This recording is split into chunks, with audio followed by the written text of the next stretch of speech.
Assalamualaikum warahmatullahi wabarakatuh. Perkenalkan, nama saya Silke Eka Zulfiah dengan NIM akhir 195 dari kelas F angkatan 2024. Pada kesempatan kali ini, saya akan mempresentasikan hasil makalah farmakognosi yang berjudul Analisis Biosintesis Metabolit Primer dan Sekunder, yaitu fitokimia glikosida beta isomer serta profil lipid pada daun kelor atau Moringa oleifera. Mengapa saya memilih daun kelor?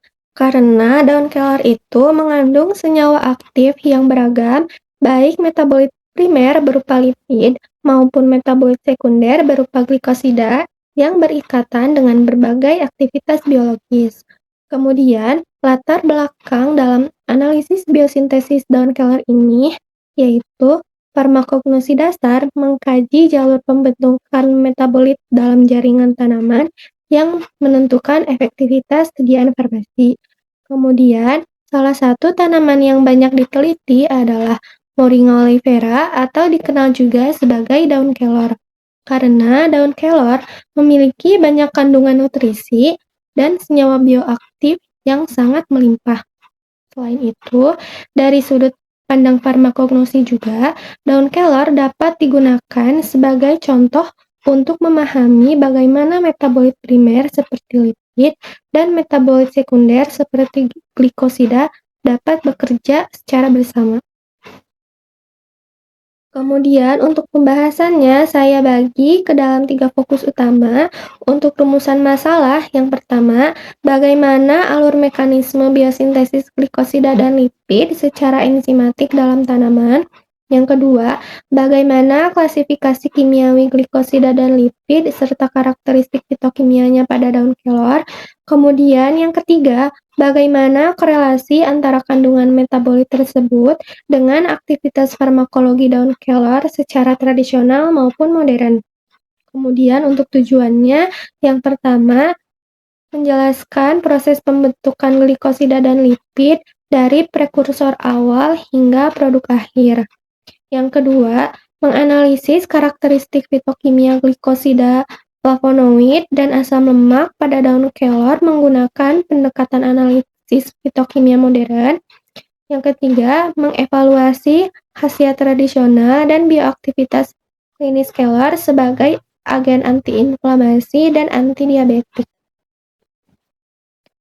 Selanjutnya, struktur dan karakteristik glikosida.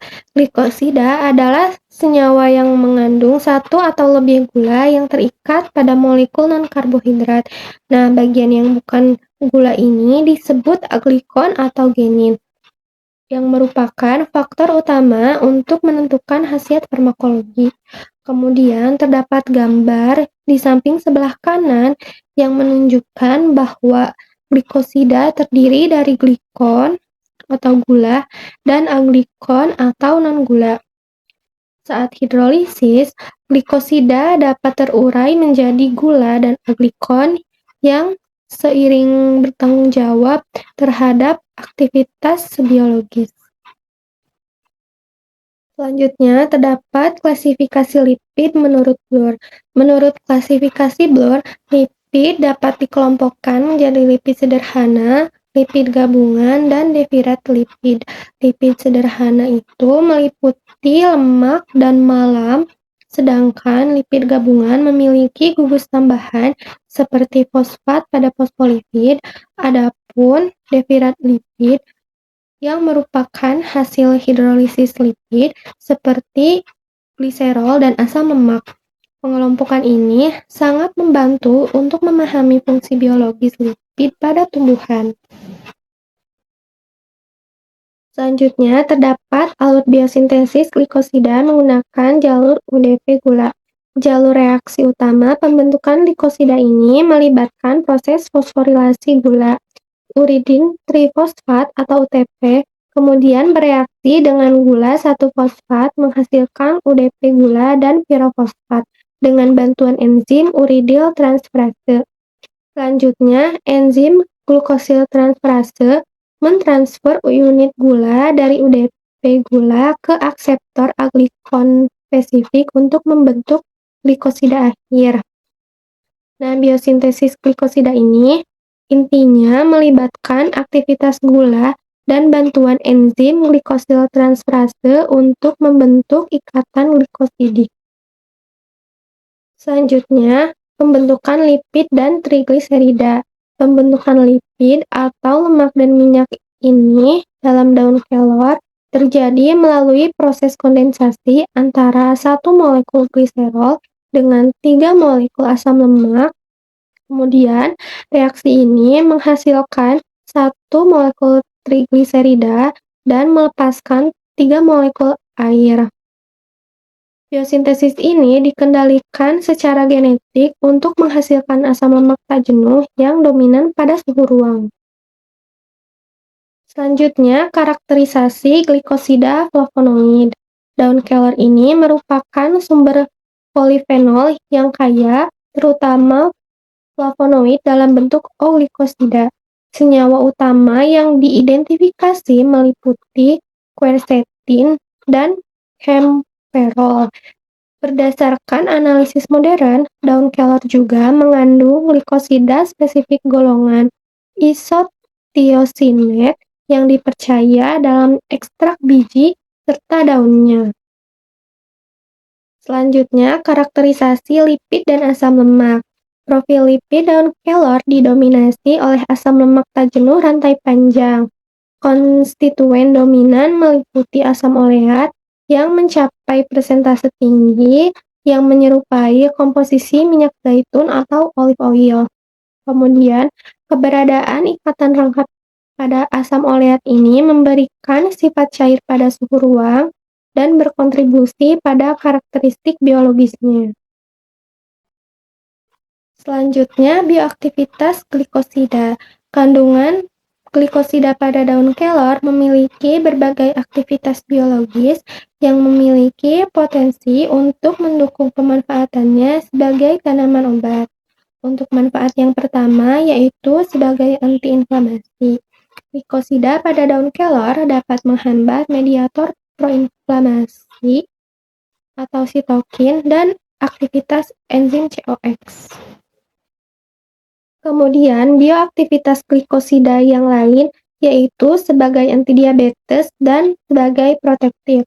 Untuk antidiabetes ini, berdasarkan penelitian secara in vitro dan in vivo, senyawa flavonoid daun kelor menunjukkan potensi dalam membantu mengatasi resistensi insulin dan menurunkan kadar glukosa darah. Untuk protektifnya, yaitu ekstrak daun kelor juga dapat memberikan efek perlindungan terhadap jaringan hati dan ginjal. Selain bioaktivitas glikosida, daun kelor juga memiliki khasiat secara tradisional dan sebagai kesehatan gigi. Secara etnomedicine, daun kelor digunakan untuk mengatasi malnutrisi dan infeksi. Penelitian terbaru juga menunjukkan potensi daun kelor dalam kesehatan gigi sebagai agen antibakteri dan anti alergi.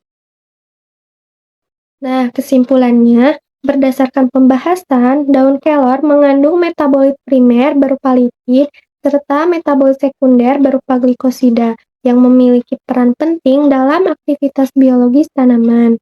Selain itu, jalur biosintesis keduanya menunjukkan keterikatan dalam pembentukan senyawa aktif yang berpotensi dalam farmakologis. Oleh karena itu, daun kelor memiliki potensi untuk dikembangkan dalam kajian farmakognosi maupun pemanfaatan bahan alam. Kemudian, saran pada analisis biosintesis pada daun kelor ini yang pertama, untuk optimasi ekstraksi lebih disarankan menggunakan pelarut polar seperti etanol atau air untuk menarik glikosida pada daun kelor ini yang bersifat hidrofilik sebelum dilakukan hidrolisis untuk analisis aglikon. Kemudian, untuk penyimpanannya, karena minyak pada daun kelor kaya akan asam lemak tak jenuh yang rentan oksidasi, sediaan lipid daun kelor harus disimpan dalam wadah tertutup rapat dan terlindung dari cahaya. Cukup sekian analisis biosintesis metabolit primer dan sekunder pada daun kelor ini. Mohon maaf apabila terdapat banyak kesalahan. Terima kasih. Wassalamualaikum warahmatullahi wabarakatuh.